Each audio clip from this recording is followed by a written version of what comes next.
So I want you to picture a circus tent for a second. Okay, I'm picturing it. You've got the spotlight. It's blindingly bright.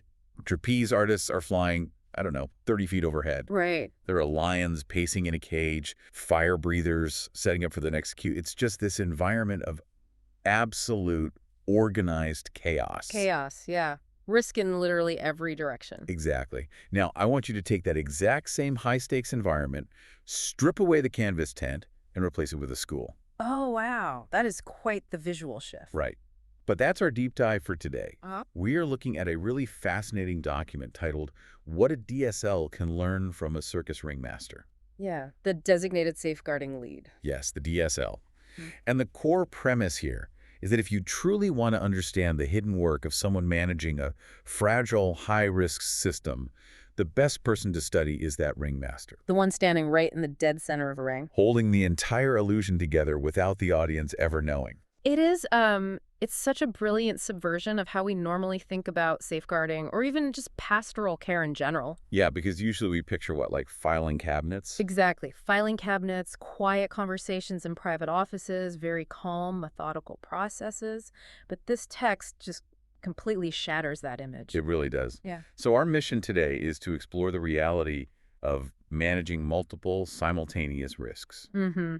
And how leaders sustain these systems that, look effortless on the surface, but require this immense, almost unfathomable level of unseen coordination underneath. Okay, let's unpack this, because the opening visual the author provides is just striking. You have this ringmaster, and acts are unfolding all around them. Yeah, everywhere. And the timing has to align to the millisecond. Like if the trapeze artist swings late, or a prop isn't cleared from the floor, the whole performance crashes. It's disastrous. Right. The performers absolutely depend on this central coordination. Yet, to you and me, sitting in the stands eating our popcorn, the show just looks magical. It looks naturally seamless. Exactly. Naturally seamless. What's fascinating here is the massive disconnect between what the audience perceives and the underlying reality that the ringmaster is actually managing. Yeah, the gap between those two things is huge. Because a circus is not naturally calm.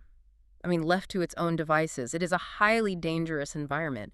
Wild animals, gravity-defying stunts. A total nightmare, basically. Right. The order the audience sees is entirely imposed. It's a manufactured stability. Manufactured stability. I like that phrase. And maintaining that illusion of a seamless flow, it requires an immense, continuous cognitive effort from the person in the center.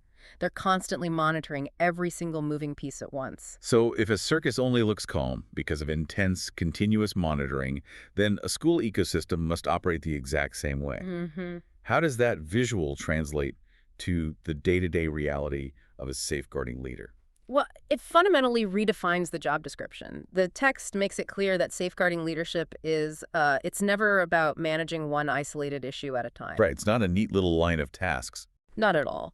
A DSL is juggling multiple active cases concurrently, and they all carry entirely different levels of urgency, different emotional weights. Because a school is basically a living, breathing, emotional ecosystem. Exactly. Like, on any given Tuesday morning, a pastoral leader might be managing a severe child protection disclosure. Heavy stuff. Very heavy. Plus a spike in anxiety from a student preparing for exams. Plus a complex peer group conflict that, spilled over from social media the night before. And a frustrated parent in the reception area. Yes, all at the exact same time. And all of that is happening while the school bell is still ringing and math classes are still taking place. Right, the show goes on. It requires a complete reframe of how we view that role. Safeguarding isn't this checklist where you solve one student's problem, close the file, and move on. No, it's multi-system management. Yeah. It makes me think of a soundboard engineer at a massive live concert. No, that's a good analogy. Right. Like if the bass guitar is suddenly too heavy, the engineer doesn't just turn down the bass fader. Doing that throws off the whole mix. Because everything is connected. Exactly. They have to simultaneously adjust the treble, boost the lead vocals, tweak the feedback monitor so a speaker doesn't blow out. Yeah, all at once. The DSL is constantly sliding these emotional faders up and down based on the energy and the risk levels in the room. Or like that classic idea of a duck on a pond. Oh, sure. Gliding smoothly on the surface. But paddling furiously underneath. That soundboard analogy, though, captures the mechanics of it perfectly, because tweaking one fader always impacts another. Right. The text emphasizes that the DSL isn't just balancing student concerns.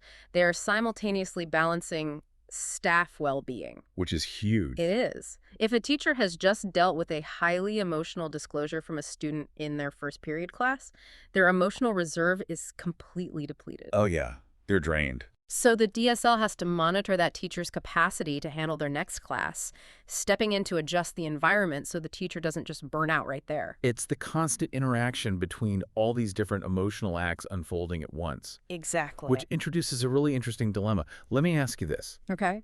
If successful prevention rarely creates visible drama, like if the soundboard engineer mixes everything perfectly so the audience just enjoys the music, does that mean people severely underestimate safeguarding leadership? Oh, absolutely. Because the rest of the school community, the parents, the public, they only see the calm surface. They do, routinely. Yeah. The text points out that strong safeguarding cultures often look completely effortless. Yeah. And because they look effortless, people just assume the system naturally balances itself. But that stability is actually bought and paid for by a leader's invisible vigilance. Invisible vigilance. That phrase just carries so much weight. It really does. The audience at the circus sees entertainment and flow. They don't see the constant scanning, the rapid risk anticipation, or those continuous micro-adjustments you mentioned with the soundboard. Right, the furious paddling under the water. Exactly. In a stable school, or any high-functioning organization, really, that piece depends entirely on quiet preventative work and a relentless, exhausting level of awareness from the leadership. Because if you do the job perfectly, literally nothing happens. Nothing's happened. There's no fire to put out, no crisis to manage, because you noticed the spark and quietly extinguished it before anyone even smelled smoke. Which is the goal, but yeah, it takes an enormous cognitive toll on the person doing the scanning. Which naturally makes me wonder, building on this idea of invisible vigilance, what happens when a crisis is so large that it forces that vigilance to break or narrow? That's the danger zone. Like, if the ringmaster has to stare exclusively at the trapeze because someone is slipping, what happens to the lions? Well, the lions start testing the cage. Yeah. In a safeguarding context, that diverted attention can rapidly cascade into a systemic failure. Just from looking away for a second. The foundational rule of the ringmaster is that attention must keep moving. The moment they focus too narrowly on one act, the broader environmental scanning stops. And a new risk begins escalating unnoticed in the background. Precisely. Here's where it gets really interesting, because the text highlights that a major high-profile safeguarding crisis doesn't just threaten the individuals directly involved. No, it goes much wider than that. Right. The crisis itself unintentionally creates massive blind spots across the entire organization. That is just the mechanical reality of human cognitive load. When a DSL or a pastoral team is hit with an acute, severe crisis, say, a sudden trauma involving a student, their emotional bandwidth naturally and necessarily narrows. Which makes sense. Yeah. That one critical issue requires their absolute, undivided attention. Right. But because all of their mental resources are centralized on that singular emergency, the invisible vigilance that was keeping the rest of the system stable suddenly drops. The smaller concerns stop being monitored. Exactly. I can see exactly how that happens. If 90% of the safeguarding team's brainpower is locked onto an immediate, severe threat, the remaining 10% simply isn't enough to run the soundboard for the rest of the school. It's just not enough bandwidth. The quiet preventative work on minor peer conflicts or checking in on an exhausted staff member, it just stops. And suddenly, those minor issues aren't minor anymore. They escalate. Which creates a severe domino effect. Yes. The text points out that when one act in the circus fails, the timing of everything else shifts. Right. Attention fractures and safety risks spread quickly. In a school setting, a failure in one area begins to ripple outward. A safeguarding incident rarely remains emotionally isolated. It doesn't stay confined to the principal's office. Yeah. If we connect this to the bigger picture, how does that ripple effect actually manifest in the hallways? What does it do to the wider school ecosystem when the vigilance breaks down? The most immediate casualty is trust. Trust. Yeah. The ripple effect damages staff confidence, it shakes the community, and most dangerously, it erodes the students' fundamental sense of safety. Because they're watching everything. Exactly. Students are incredibly perceptive barometers of a school's climate. They are watching how the adults respond to a crisis. And if the adults appear overwhelmed or disorganized. Or focused entirely on damage control rather than stability. Right. The wider student body internalizes a very terrifying message. The adults cannot control this environment. That is profound. If the adults drop the ball with one crisis, every other student quietly wonders, if they couldn't keep that student safe, how can they keep me safe? It shatters the illusion of the protective tent. Which demands a critical shift in how leaders operate. Right. It does. The text argues that a leader cannot just respond to the individual crisis in a silo. They have to respond systemically. Meaning they have to look at the whole board. Yes. They must consciously work to stabilize the wider environment, acknowledging those emotional shockwaves moving through the community. Instead of just pulling away. Right. The instinct during an emergency is to over-centralize knowledge, for the leader to pull all the information inward and try to handle it entirely on their own. But doing that leaves the rest of the community completely unmoored. Exactly. I want to seize on that phrase, over-centralizing knowledge, because I think it exposes a massive flaw in our whole framework here. How so?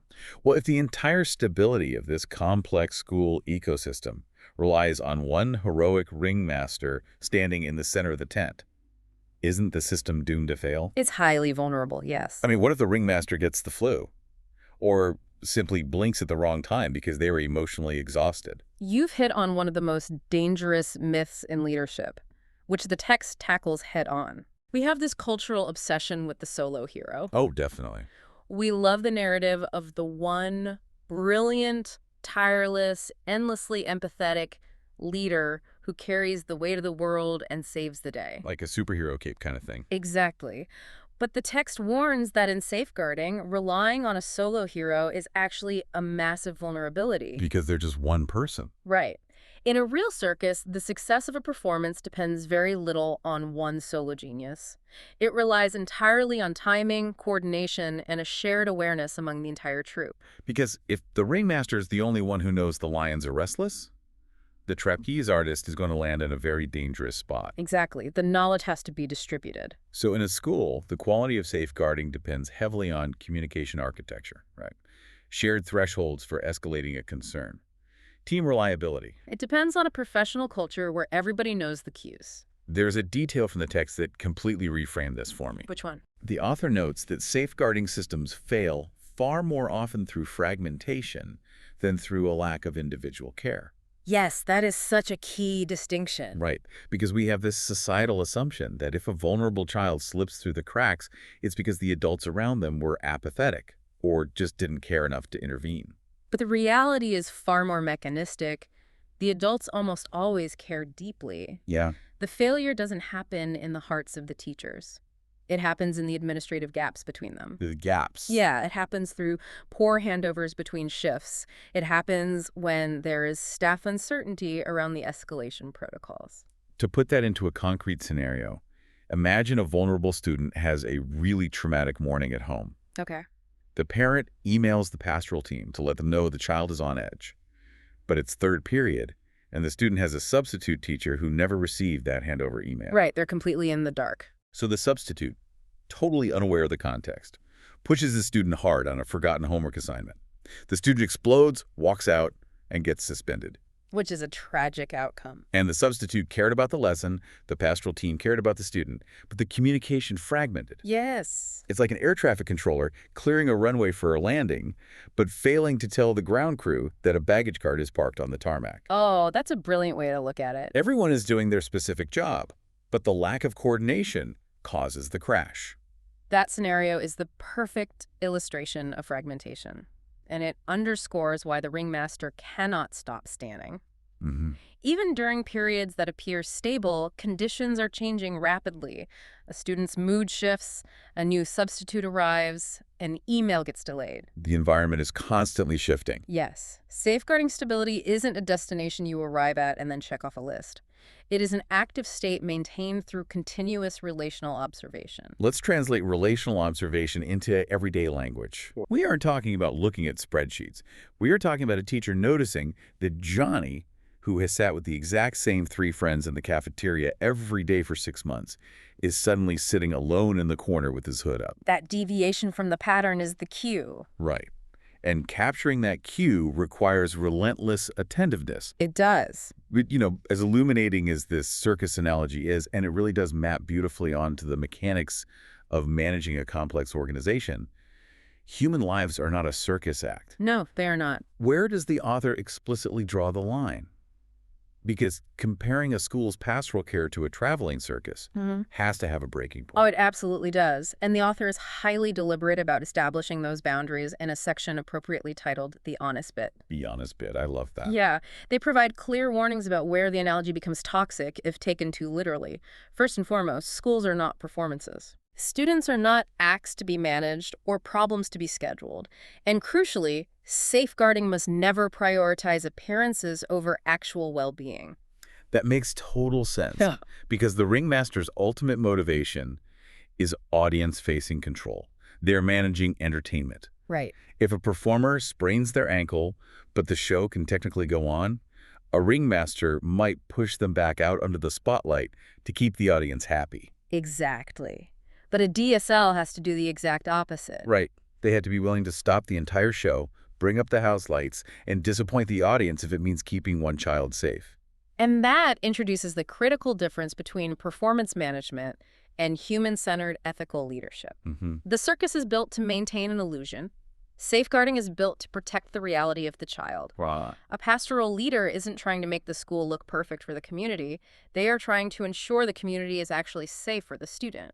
So what does this all mean? If we take the mechanical brilliance of the ringmaster, the continuous environmental scanning, the intricate multi-system coordination, the refusal to let attention stagnate, but we strip away the theatrical performance and ground it purely in human-centered ethical leadership. Right. How do we actually build that? What is the practical, actionable blueprint for a leader listening to this right now? The text synthesizes this into what it calls the leadership layer. The leadership layer. Yeah, it is a structured approach to building coordinated safeguarding systems, breaking down into 3 operational areas. Okay, what's the first one? The first is foundations. You must establish reliable structure and rhythm. Okay. This means eliminating the fragmentation we discussed earlier through airtight communication protocols. If an incident happens at 3:00 p.m., there must be a guaranteed systematic way that the 8:00 a.m. teacher knows about it the next morning. So fixing the air traffic control system, making sure the emails actually reach the substitute teacher. Precisely that. What's the second area? The second area is developmental pathways. This directly combats the solo hero myth. Ah, right. We need more than one ringmaster. Exactly. A sustainable system requires shared safeguarding responsibility.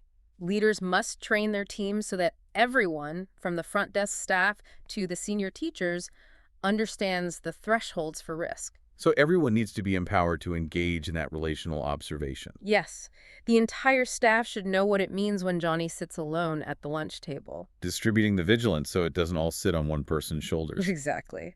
And finally, the third area is systems-based safeguarding. Okay, systems-based safeguarding. This represents the highest level of leadership. It involves multi-layered coordination, having both operational oversight of the school's daily functions and emotional oversight of the community's well-being. That sounds intense. It is the disciplined ability to hold multiple human realities in view simultaneously. The disciplined ability to hold multiple human realities in view simultaneously. That phrase really captures the gravity and honestly the beauty of the role. It really does. It perfectly summarizes the journey we've taken today. We started by looking at the illusion of the effortless performance, recognizing that a calm surface is always manufactured by intense, unseen effort. We explored the severe dangers of tunnel vision, seeing how focusing entirely on one crisis creates massive blind spots that can destabilize a whole community. And we dismantled the dangerous myth of the solo hero. Right. Proving that relying on one person's vigilance eventually leads to fragmentation, missed handovers, and systemic failure. Exactly. And finally, we grounded it all in the ethical reality that, unlike a circus, a leader's job isn't to keep the show looking perfect, but to protect the vulnerable people within it. Yeah. And for you listening to this, think about the complex systems you manage, whether you are running a pastoral team in a high school, managing a busy hospital ward, leading a corporate department, or even just navigating the chaotic schedules of a complex family dynamic. It applies everywhere. It does. Are you playing the solo ringmaster? Are you relying entirely on your own invisible vigilance to keep the plate spinning without building a communication architecture or a shared awareness among the people around you? This raises an important question, and I want to ask it using the exact final reflection the author leaves us with in the text because it serves as a crucial audit for any leader. Okay. In the safeguarding performance of your setting, where might your attention currently be so concentrated that another important area is quietly slipping out of view? Wow. It is a question that requires total honesty and a willingness to look at what we might be accidentally ignoring. Definitely. I want to leave you with one final thought to ponder today, pushing further into that concept of invisible vigilance. We establish that successful prevention rarely creates visible drama. Right. If a complex system, whether it's a school, a city's infrastructure, or a team at work, only looks calm because of the intense, unseen, preventative labor of the people holding it together, how do we as a society measure, celebrate, or reward the disasters that didn't happen? That's a great point. We give medals to people who run into burning buildings, and rightfully so. But we have no awards for the people who diligently check the wiring every single day to ensure the fire never started in the first place. We really don't. So, the next time you look at a perfectly functioning, calm, seamless system, don't just admire the performance. Ask yourself whose silent exhaustion is paying for that peace.